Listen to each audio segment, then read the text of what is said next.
Welcome to the Mischief Maker broadcast, where chaos, creativity, and common sense collide.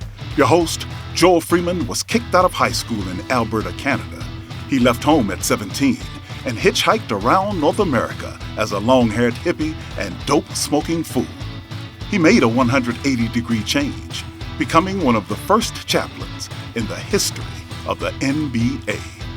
As a professional speaker, Joel has traveled to well over 55 countries.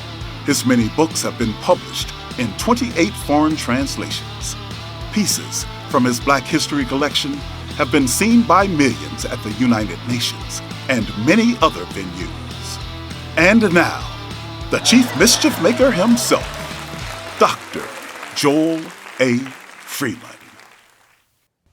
Hey, Baby Joel here. Guess what? The older version of myself is writing a book on reverse psychology. Please don't buy it. There we are with Baby Joel with a little more wisdom that's transcendent of time. Well, tonight we have a very special guest. His name is Pete Babcock. And I'll just share this with you. Chuck Cooper III said this about Pete. He says, basketball. He says, basketball has always been more than just a game. It has served as a mirror of our society, a battleground for justice, and a bridge between divided communities. Few individuals have embodied the truth more completely than Pete Babcock. Now tonight we're going to have Pete. He's been in the NBA for about 42 years. He was a scout, and we're going to talk a little bit about that. Assistant coach, director of player personnel, vice president of basketball operations. He was also general manager, president, minority owner, and I'm sure I'm missing something here. A fan, and just. You're going to really enjoy this evening. He just finished a book, just released, called The Courts of Justice, A Life of Basketball and Activism. So before we do that, there's a song that I wrote. It's called Business Partner Blues. It might not have a whole lot of relevance to our discussion this evening, but enjoy it. Mel, let's go with the song.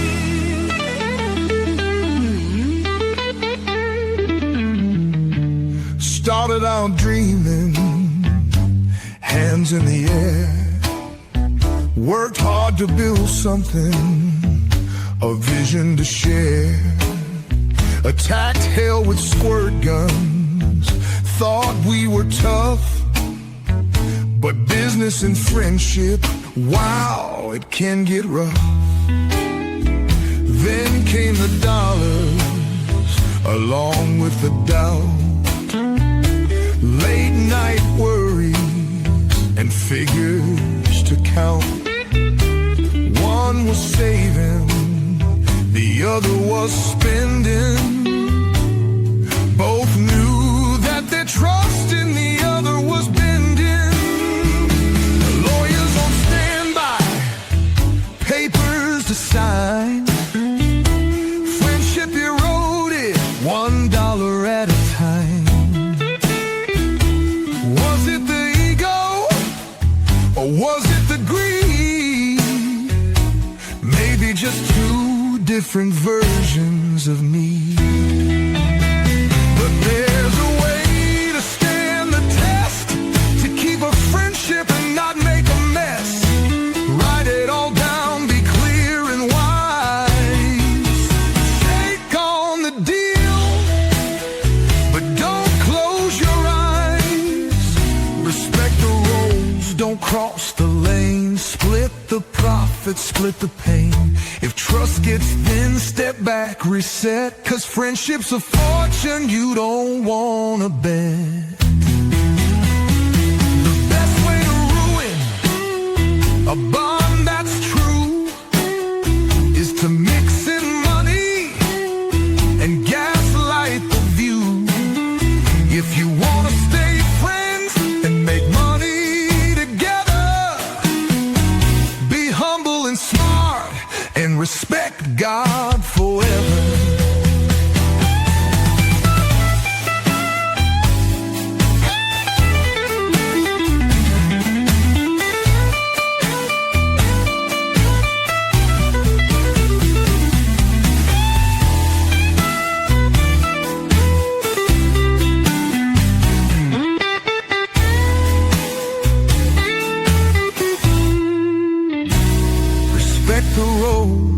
Cross the lane, split the profit, split the pain. If trust gets thin, step back, reset.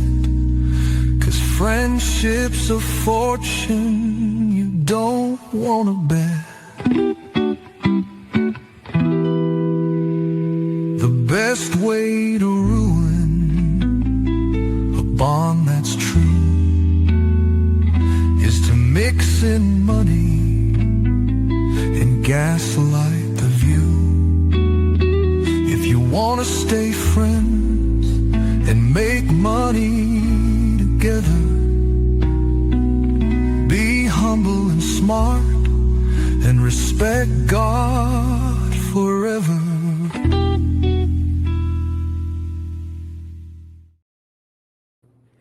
Well, that's a song that I wrote probably, this is the third time Robert is saying. Robert, I apologize. We tried to work out another song, but you are very astute. And I thank you for sharing that you heard this for the third time. And you might hear it a fourth, but not next week. By the way, like Robert just wrote in, you'll see at the top of the screen, there's a QR code. And that is a way for you to get in touch with our guest tonight, Pete Babcock, and also a way for you to learn more about what is a mischief maker. A lot of people ask, how do you define a mischief maker? Well, rather than repeating it every night, go to the QR code. And if you can't access the QR code because you're on your cell phone, then it's called chiefmischiefmaker.com. 3 words, chiefmischiefmaker.com. And that'll take you directly to this link tree with all kinds of information. And of course, most of all, to learn more about our guest and also the gentleman who does the voice over in the beginning and the end, the intro and outro. He's a dear friend. And if you need any intro work, boom, he's the guy. And anyway, tonight, I want you to if you're, one of the benefits of being a live viewer is that you're able to ask questions.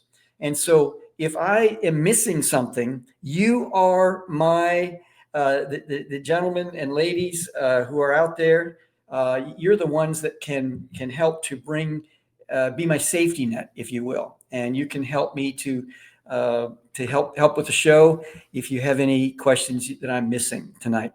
So let's bring on Pete Babcock. Pete, there you are. Hey, Joel. Welcome. Now, you're in Rhode Island, right? Yeah, we're in Newport, Rhode Island. That was, by the way, that was a beautiful song. That was oh my. You got a lot of talent. a lot of different directions. I mean, that was impressive. Well, it's just one of just coming out with an album called Empty the Library Within. And it's actually to bring the spotlight back on you, is that you are emptying the library that's within you for your family in writing this book. And I want to get to that in just a little bit. But I wanted to kind of step back in time, just a little bit about your childhood. Where'd you grow up, and what kind of sponsored your interest in basketball? That's a great question. I was born in Bangor, Maine, and my dad was in the service at the time in the Air Force, and we moved frequently.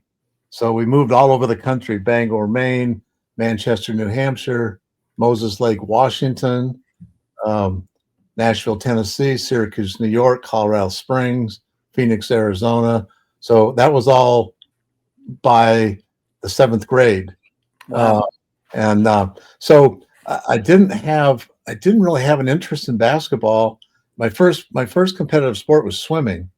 And it was at the YMCA in Colorado Springs. And one of my friends was, his mother was the coach of the swim team. And so they invited me to come try out for the swim team, and I did. And so I swam. That was my first competitive sport from age 9 to 12. And then we moved to Phoenix, and still basketball wasn't. I wasn't focused on basketball at all. I started late. My first serious playing of basketball was probably in the 8th grade, and we had um, a math teacher in our school who decided to coach the basketball team. Wonderful man. Didn't know a whole lot about basketball particularly, but he knew more than we did, and he taught us what he could teach, and then we'd play in these outdoor courts, and then I started I started thinking about it more, because I was at that point when I was in the 8th grade, I think I was 6'2", and so I was one of the taller kids in school. And so then going into my freshman year in high school, I thought, this is something I really ought to focus on. So I started working towards the game and working out and getting ready to try to make the freshman team, which I did. And then it just kind of blossomed. I mean, I fell in love with the game. So really, it was my freshman year in high school where I fell in love with the game. And much of it was due to the coaches that we had. We had a terrific coach. His name was Carl Rollins. He was the head football coach, but he coached freshman basketball. And he was the first person to teach me how to be a competitive athlete, how to prepare mentally and physically, because he took everything very seriously. And then each year, then at the end of my freshman year, the most impactful coach probably that I ever had was a man named Royce Urey. And he was the junior varsity coach at the high school, but he ran the summer league.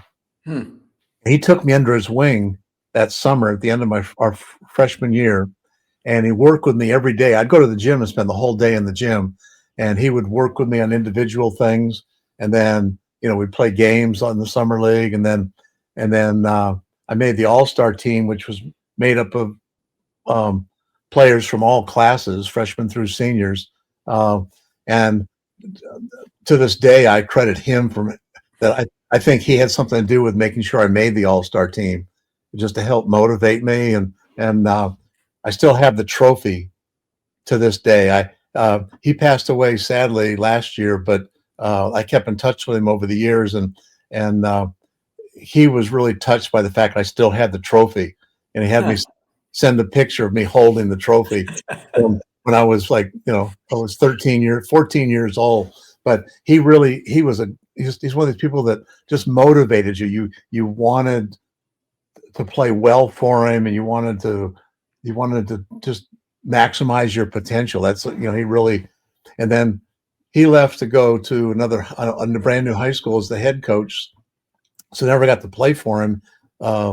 And then my varsity coach Jerry Waugh just furthered my interest in the game. So really, freshman year in high school is when it kind of clicked, and the passion for the game developed. We have people from all around the world watching right now, and basketball is touching every part of the planet. As a youngster, you were in, like you mentioned, Bangor, Maine, and Colorado Springs, all these different places. What's the upside and the downside of let's say being in a different school every year and trying to make friends, trying to fit in? What were the positives and the negatives of that have helped to inform you in who you are as an adult? Well, Joel, my parents, looking back on it, did a wonderful job of preparing us to move. We moved almost every 2 years. And when I say did a wonderful job, they turned into an adventure. It was never like a sad thing to be leaving. It was an adventure going to someplace new. And so we always look, and I had 2 younger brothers. So a couple of things came out of it. One was learning to view that next move as a real positive, unexplored adventure. And the other was that my brothers and I became extremely close because we were the together all the time, even though we had new friends every 2 years. Well, we had the three of us together, and that stayed the way the rest of our lives, because all three of us ended up in the NBA. So we all work in the same industry. Because of that, we got to share an awful lot.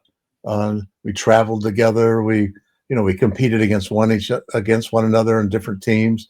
But probably the negative was that there was I won't say there wasn't a sense of stability, because there was, because our parents just did an amazing job of bringing us up and developing the value system and what was really important in life.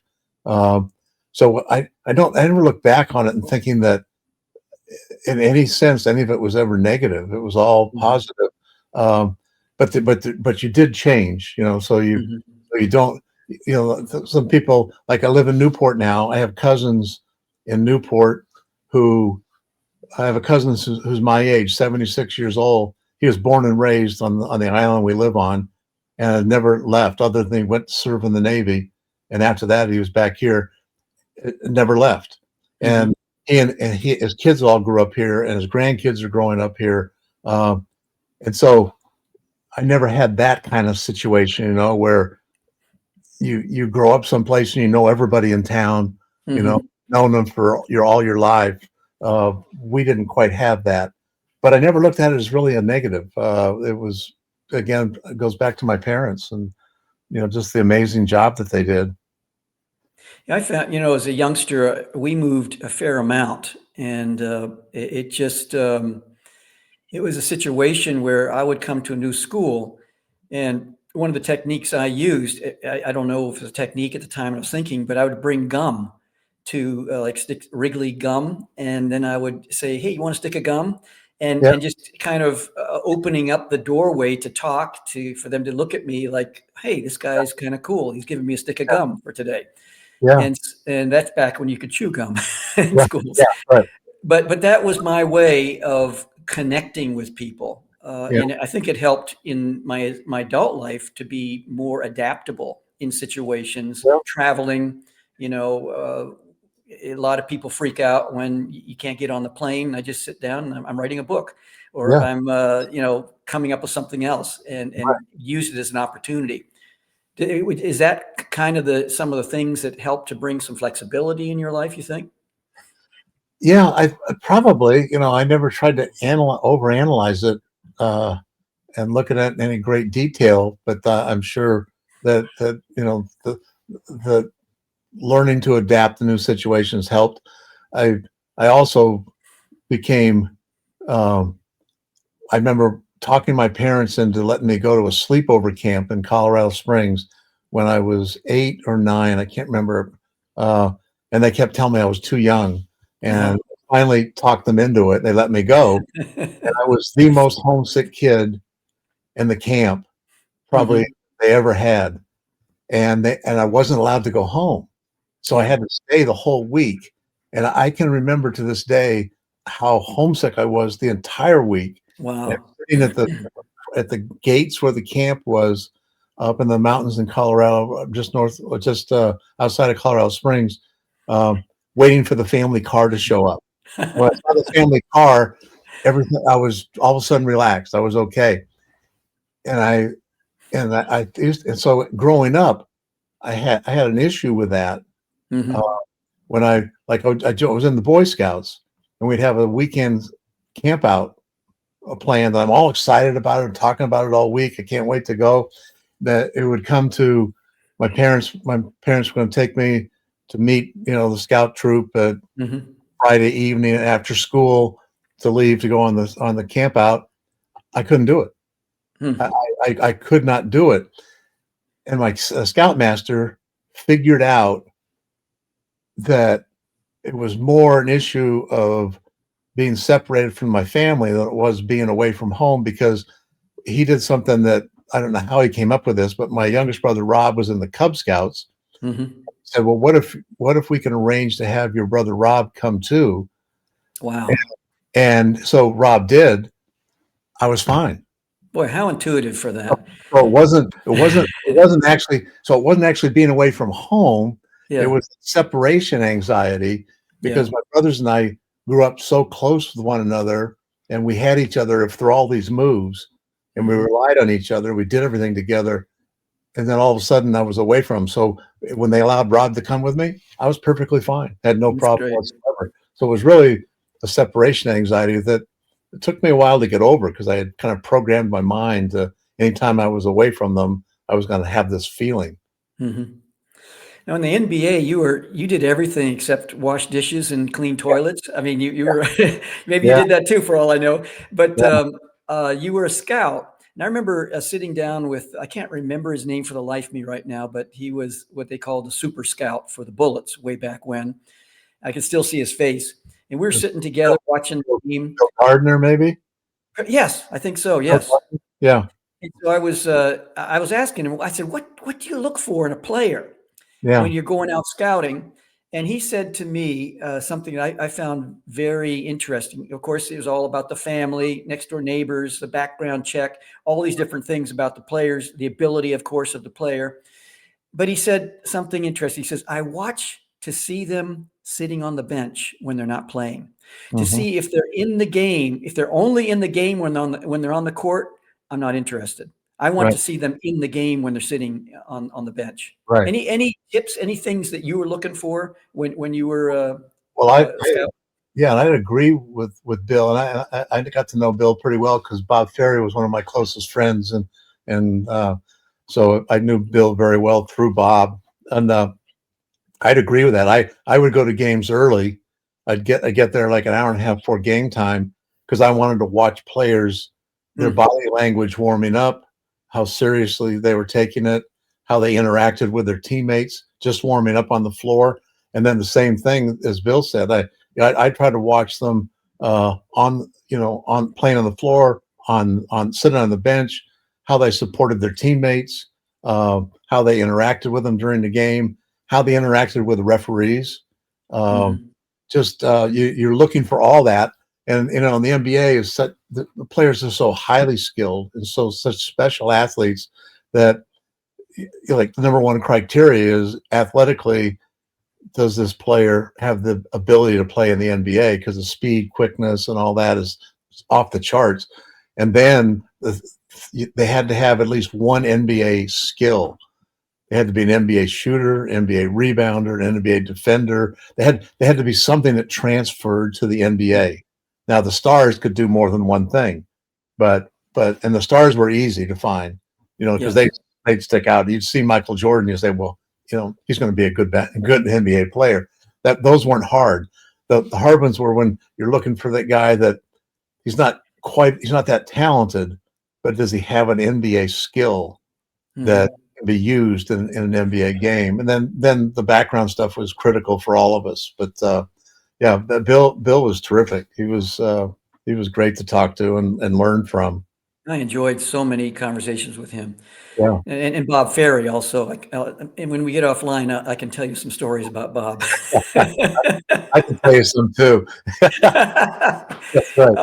Uh, now, when you're a general manager or coach and you have to let a player go, uh, how, I mean, what's going on in your mind? And it's all a business, it's entertainment Right. business.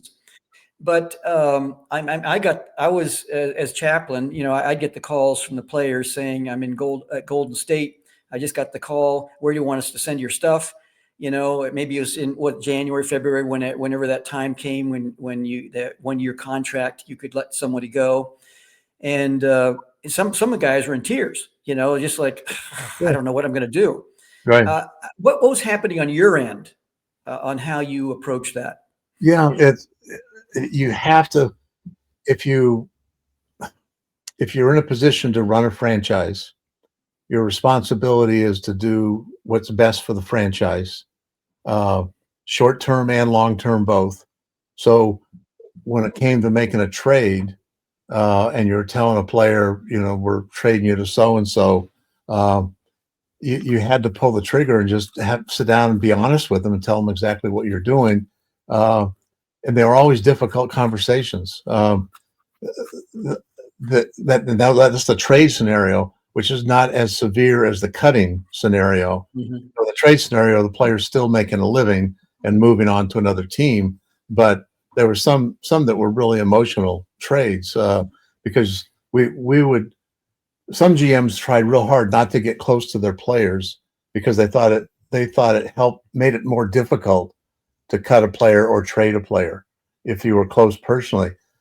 I took the position, whether it was right or not, I don't know, but I took the position that I'm going to enjoy my time with the players while they're here. Mm-hmm. That's 3 years, 4 years, 5 years, 6 months. That I don't know the answer to, but I'm not going to keep my distance. Yeah.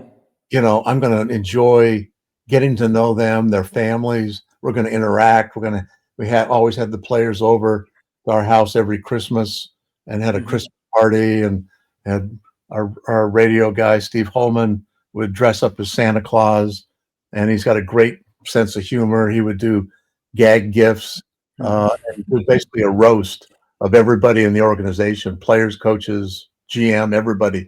But I wanted to have those interactions and build like a family unit. Mm-hmm. But yeah, it was harder to pull the trigger, but you still had to do it.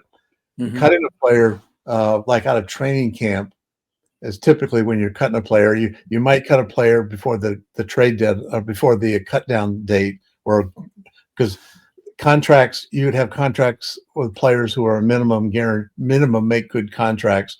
They become guaranteed on a certain date, usually shortly after Christmas, and you would sometimes have to cut players right before that.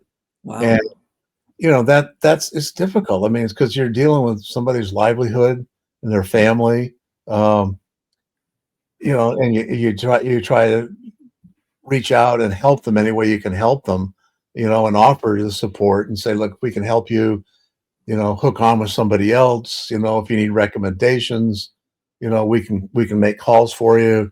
If you want to play overseas, we've got contacts overseas. So you try to soften it somehow. But yeah, they're hard calls to make because you're dealing with people's lives. Yes. Now, when you moved to the front office, what were some of the things that you learned in that transition? When you're in a more of a managerial type of situation. Well, when I moved from the bench to the front office, when you're on the bench, your goal is to win tonight's game. Yeah. Okay, that's like uppermost in your mind. We got to win tonight's game, and then win tomorrow night's game. And so you're not. It's not that you're not thinking long term about the franchise, but your immediate goal is right now, because that's how you stay employed in professional basketball, is by winning games. So pretty simple formula. You move into the front office, and now you're responsible for putting that puzzle together. Yeah. And so now it's a little bigger picture, and you also want to win that game that night as the GM, but not to the detriment of being a good team 3 or 4 years from now. So you didn't want to mortgage away your future to win tonight, unless it's going to win you a championship. I mean, so there's always that balance. If you can make a move that makes you a championship contender right now, but it's not going to be good for you in 4 years, that's one thing.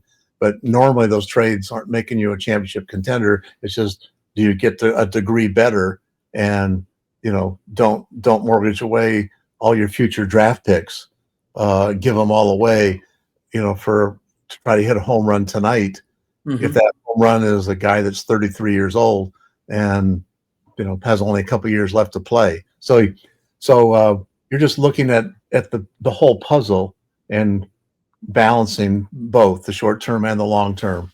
And that's why in the NBA, sadly, you have some animosity that builds up in some organizations between coaching staffs and the head and the front office, because they're looking at things a little differently. And so what you really work hard at is having bringing both groups together, so you're thinking alike, and you're existing as like a family unit, as a coaching staff and the player personnel people. sadly, in the NBA, there are numerous franchises where that doesn't happen, and coaches and GMs don't like one another. They don't. Mm-hmm. Even though the GM may hire the coach, within a certain amount of time, they're kind of butting heads. So, fortunately, we, in our situation, in my life, my career, didn't really have that happen. Mm-hmm. But we had really good people who were in the coaching positions. That's great. We're going to take a break for our sponsor, Rosetta Universe. And so, Mel, if you would play that right now.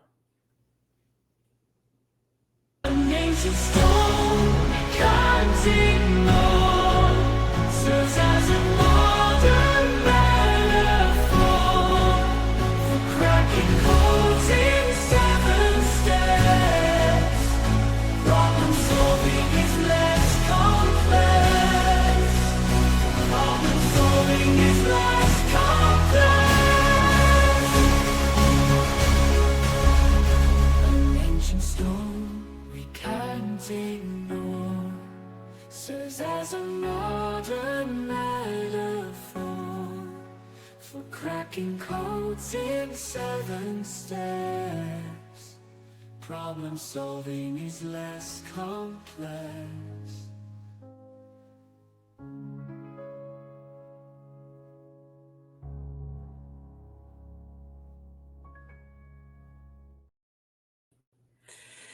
Well, that's a jingle that I wrote and produced about this thing called the Rosetta Universe. And basically what we're doing is this whole program, Mischief Maker Show, is being sponsored by the Rosetta Universe. We are taking this ancient artifact, the Rosetta Stone, and transforming it into a modern metaphor for problem solving. If you go to the QR code above, there's a link tree. The number one point on the link tree is about the Rosetta Universe. Take some time to take a look at it. Smokey Robinson's on our advisory board, Kathy Hughes, just a host of people, and I think you'll find it very fascinating. Now, right now, I want to turn back to Pete. And Pete, just a quick story about Bob Ferry, general manager. By the way, over 20 seasons with the Wizards, I survived 6 coaching changes and 3 GM changes, which to me is the biggest miracle of all, because coaches and GMs, when they come in, they want to clear the deck. And especially if someone is really connected to the players, that is sometimes viewed as a threat. But one time I was flying down to speak in Dallas, and I looked over and there was Bob Ferry, and he looked at me and he said, "Hey, Rev, how you doing?" And I said, "Oh, doing great." And we started talking. Well, he was happy because his son had put him in first class because he's going down to scout out a player. And he says that's rare because he came from the old school, of basketball where you big, tall guys with knees bumping into the seat in front of them. And so when the seatbelt sign went down, I went up front from the cheap seats to where he was, and the seat next to him was empty. He says, "Sit down." So I said, "Okay." And for about 2.5 hours down to Dallas from Baltimore, we talked. And I asked him, I said, "Bob, I was just a young kid, 25. I look 15. What were you thinking about me?" And he says, "I was scared of you." And I said, "What are you talking about?" Because I was one of the first chaplains, as you know, and there's nothing before that, to know a previous experience. He says, "Because you're messing with their minds an hour before tip-off. And my job depends on how well these players play. And there's so many other people that depend on that." And so we had a great time. And he says, "I actually went up to the door to listen to you. Because if you're saying something squirrely, something stupid in there, I was going to come bust right in, grab you by the scruff of your neck, and haul you out of the arena to never return again." And I said, "I'm glad you didn't tell me back then. I would have freaked out." Now, tell me a little bit about your relationship with people working with the players and the positive and negative impacts that they had on the players and how you dealt with it. Well, we had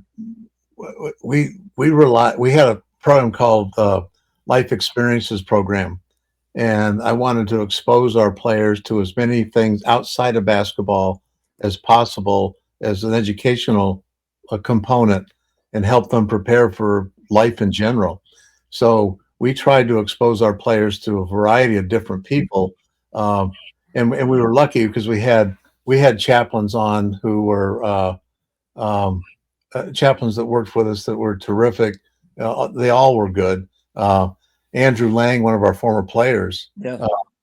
became a chaplain with the Hawks, Mhm. and so those relationships are always positive and always good. And it was a player's decision whether he wanted to be involved with uh, a chapel service or not, or just to get together before games. But we would try to bring all kinds of people in. We brought in John Lewis and became a good friend and worked with him for about 14 years on a number of Member of programs. Congress. Yeah. And John was one of the original civil rights leaders and freedom riders. And John never turned me down when I asked him to come and speak to the team or spend time with them. And he'd have breakfast with us when we played in Washington. When he was back in Atlanta, we would he would come and visit with the team. And I said, just talk to him about whatever you think is relevant at the time, whether he would share his experiences with Dr. King. And I just wanted our players to hear, from people like that. Andrew Young would come and speak with the team, Joseph Lowry. When we played in the West Coast, I would call John Wooden, and I had gotten to know him when I was with the San Diego Clippers. He invited Paul Silas, Bill Westfall, and that was our basketball staff, to walk with them every day at noon in the summertime at his basketball camp in San Diego. So every day for 1 hour, we had almost like a personal coaching clinic with Coach Wooden. So from that relationship, Wow. I would call him when we played on the West Coast and said, "Would you come have lunch with us?" And again, address the team about anything that you think is topical. And he never said no. He always did it. And these individuals, most of them had books that were current. And so we would buy copies of that person's book and, get them, they'd be all autographed to the players. And we just tried to expose our players to as many different sources of information. When I got fired in Atlanta, we had two things lined up. One was John McCain, to not talk really politics, but talk about being a prisoner of war Yes. and how he mentally dealt with all that and survived it. And Maya Angelou. We had those lined up, and then I got fired, and it fell apart. It didn't work. But again, it was just reaching out to different people who different life experiences, so they would share those experiences with our guys, in addition to former players. Alex English would come in and speak with the team, and Pat Lever and Casey Jones spend a lot of time with us. So just reaching out to different people who would be resources and help educate our players. We have a Danny Coletti. I hope I'm pronouncing your name properly, Danny. Pete, which NBA player most surprised you as he excelled and you didn't see it coming? And when you're done with this, I want to get into your book, but I want to take a little pass in through the impact of the YMCA and the impact on the NBA. So which player? Wow, that is really a great question. Over 42 years, there were a number of them. I would say that, when in the drafts, that in 42 years of being involved with different drafts, I don't think anybody really had the corner on genius. We always used to try to figure out what teams did the best job drafting. And there were teams that did better than other teams, but we all made our share of mistakes, and we all sometimes hit home runs, surprisingly. Boy, there's a number of them that exceeded my expectations. Mark Price, I thought was a really good, solid college player, but I wasn't really sure he was transferred to the NBA, and I was wrong. I mean, it more than transferred. He was a really, really outstanding NBA player. John Stockton, it grew on me. I went to see John Stockton play against the University of San Diego. First time I saw him play, and he had a nice game. He was John Stockton, just making the right plays and making the right passes. His team wins the game. And I left thinking that, he's a nice college player at this level. Not really thinking that much about the NBA.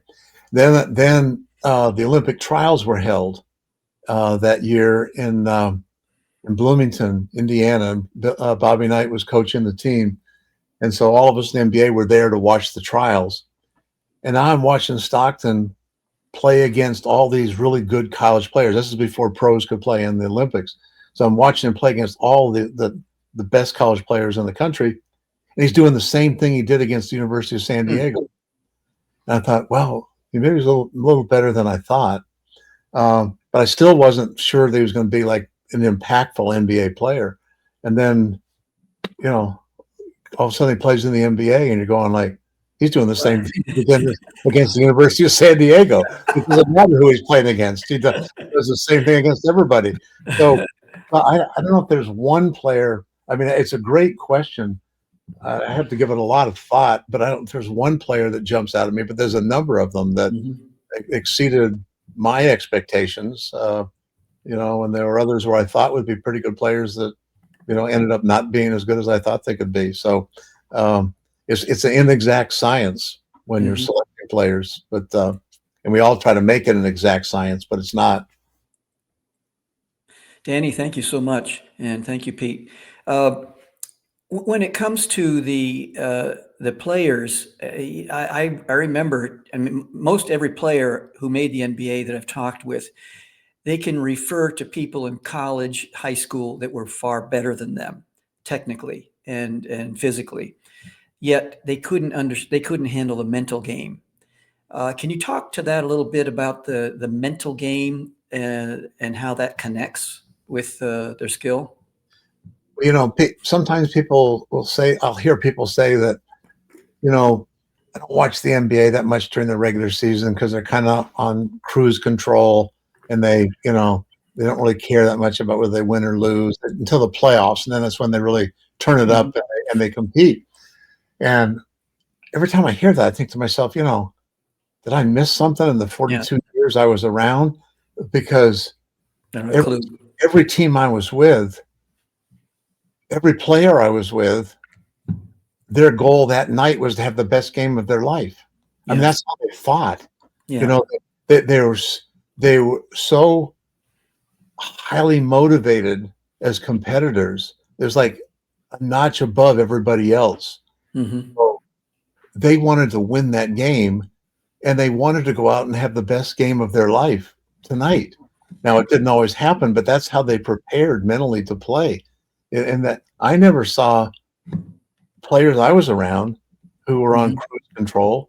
I mean, they took such great pride in what they were doing that they weren't going to go out and go half speed. I mean, it may seem that way sometimes to some fans, but because the number, the crazy number of games that we play, but they'd be more that if it looks like they're on cruise control, it's more physical than mental, because mentally they want to play, they want to perform. If you played a professional athlete, if you play him in ping pong, he wants to beat you. That's the mentality. That's the mentality, right? Yeah. I mean, they're not doing it recreationally. They're doing it to win.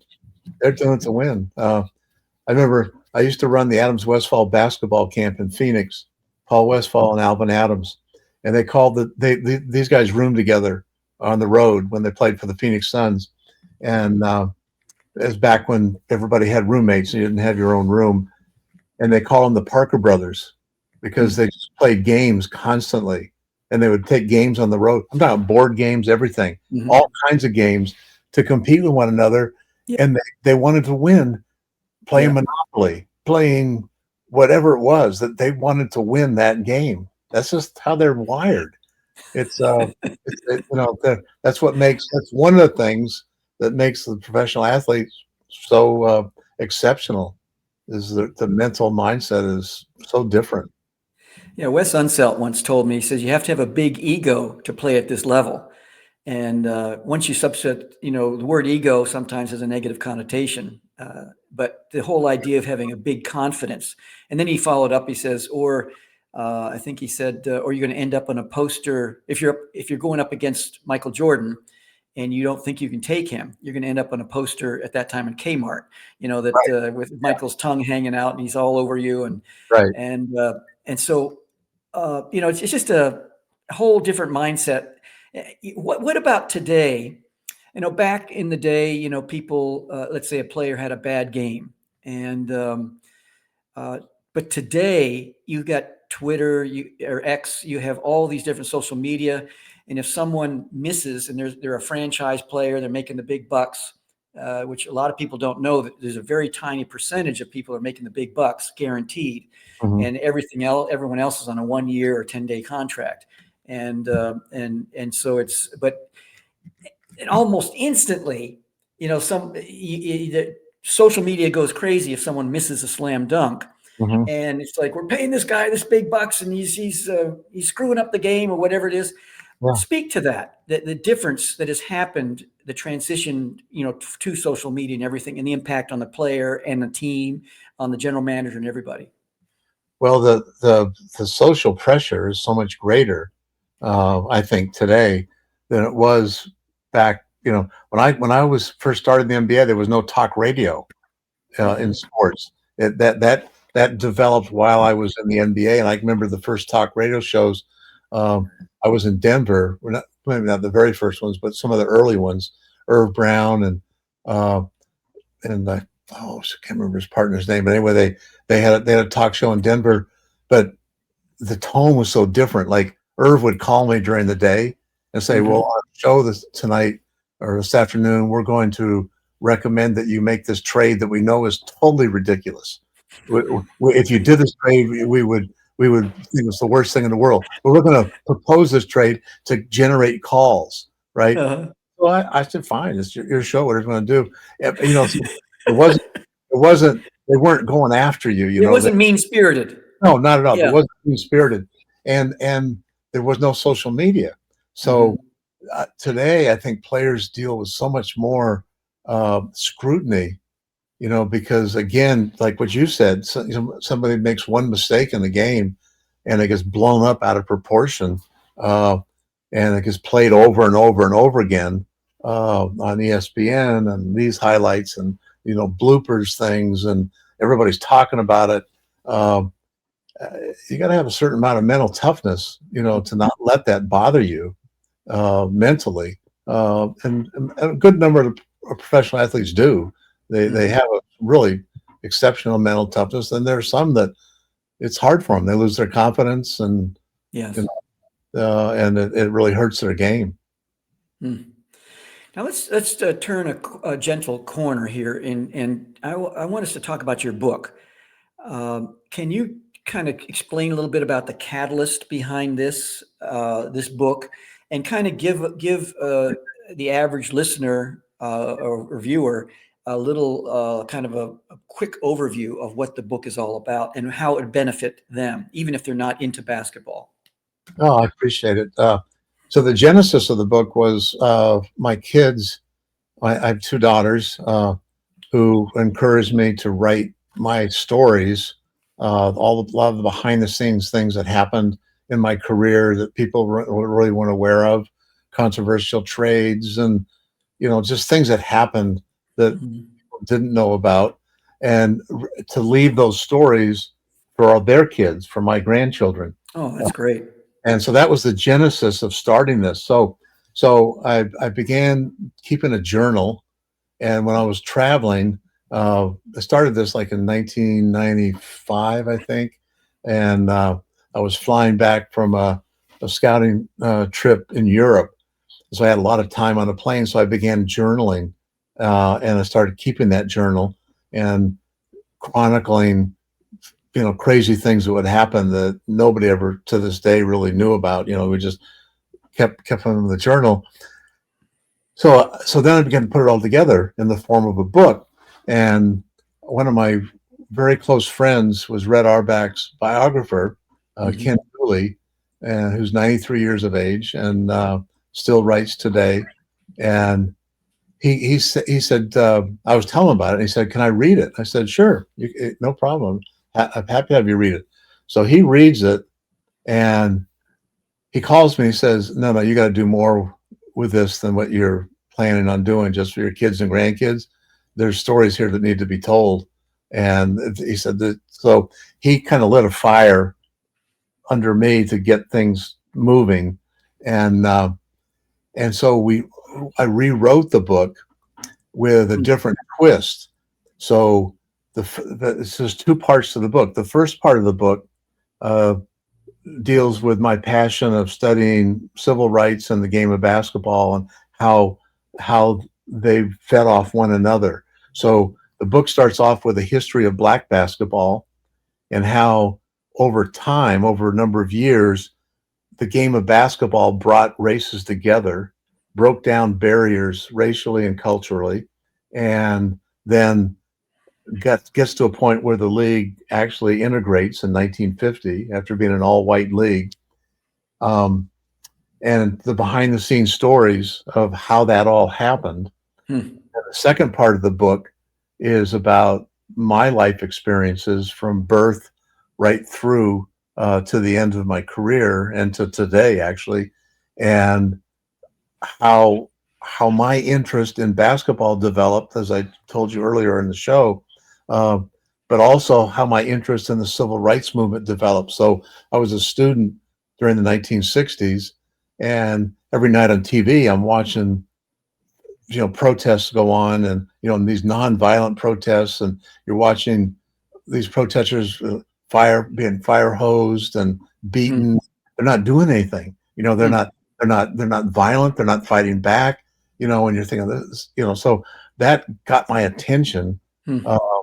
And so it just kept building. And then I had a chance to work with Jesse Owens on the board of the Phoenix Urban League for 1970 and 1980. And he became, a real inspiration to me and kept building my passion about this. And I was teaching American history at the time at the high school level. So I introduced Black history into my U.S. history class at a predominantly white high school. And got good feedback about it. So I didn't get any pushback at all. And then, as I got into the NBA, I got to work with, as I said before, John Lewis and Andrew Young and other civil rights leaders. And so the second half of the book talks about all that and also gets into things that were happening behind the scenes. So that people to this day probably have never heard of and didn't realize what was going on. And also tied in with each one of those chapters of my life, I deal with what's happening in our country at that time. So from a racial perspective. So that's brilliant. While I'm talking about my high school years, this is what's happening racially in our country. Here are protests that are going on. Here's lynchings that are happening. So I tie that into kind of each generation as I go through and tell the story, which fed more of my interest in the activism aspect of it. And then the programs that we started in basketball, I tried to. My goal was I looked at the league like this: one team wins a championship every year. So I thought, well, you can't just have one winner and 29 losers, So if you don't short of winning a championship, what have you achieved? So I thought, well, what can we do in the community to reach underserved segments of the community, and how can we use the game to do that? And so I tell stories in there about, like, when I'm in Denver, we developed a huge gang problem. Gang members were being given one-way bus tickets from Los Angeles to Denver and dumped in Denver.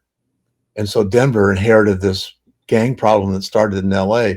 And So I remember sitting around thinking, like, what can we do as the Denver Nuggets to help with this problem? So I went into the gang neighborhoods in the daytime and started walking around and meeting people. And I wanted to find somebody who had the attention of the different gang members, the opposing gangs.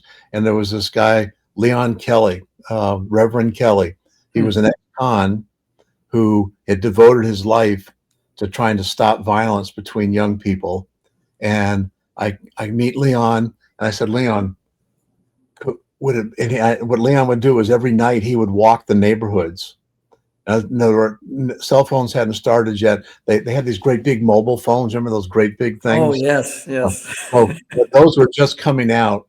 But what would happen is he would walk the neighborhoods, and he'd get a call at a house, and somebody would run out and say, "Hey, Reverend Kelly, there's a fight ready to break out over in the corner of such and such." My goodness. So he would run over there. And so I said, Leon, could I walk with you at night through the neighborhoods and meet these kids? And he said, well, you can if you want to. I said, well, I'll have you with me. I'm not going to do it by myself. And he was my size. He was 6'6" and like 235, and and big, strong guy. And so I would walk with him one night a week. And he'd introduced me to these kids. And what I found was, at first, kids were like really defensive, like, who's this white guy coming into our neighborhood, but the minute he introduced me as the general manager of the Denver Nuggets, the wall went down. Wow. And that's something, the power. Yeah. And the kids, I'd say 90% of the kids, some of them didn't make any difference, but 90% of the kids, the wall went down immediately, and they changed their tone totally. And they were saying, hey, tell us what Alex Inglis is like, what Calvin Nat, Fat Lever, tell us what they're like, what the Nuggets, this, that. And so I would get to know the kids and use basketball as the vehicle to reach them. And after about a month of walking through the neighborhoods and meeting these kids, I said to Leon, all right, here's my next idea. This may be crazy, but I want you to bring 2 opposing gang members to a game. And you bring them, and you guys sit with me down in my seats behind the bench. Wow. And, oh, my goodness. That's powerful. So he said, all right, let's try it. So he would bring 2 opposing gang members. I'd take them to dinner in our arena club, which is a restaurant for our season ticket holders. Then I'd take them in the locker room to meet our players, interact with them, come into my office and hang out before the game. They would sit with me during the game. And we had good and negative outcomes. We had the pluses were we actually had season ticket holders that sat around me. We got to know some of these kids. Excuse me. And they offered them jobs. We got 1 minute left, by the way. They offered these kids jobs. And some of these kids were able to help themselves. We had some negative things happen also. Excuse me. But anyway, try to use the vehicle of the game of basketball to reach underserved communities. Wow, that is fantastic. I love hearing that.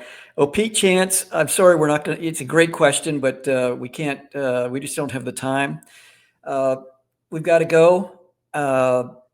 Pete Babcock, thank you so much for taking time. Can you give us in 10 seconds what you want people to take away after they've read your book?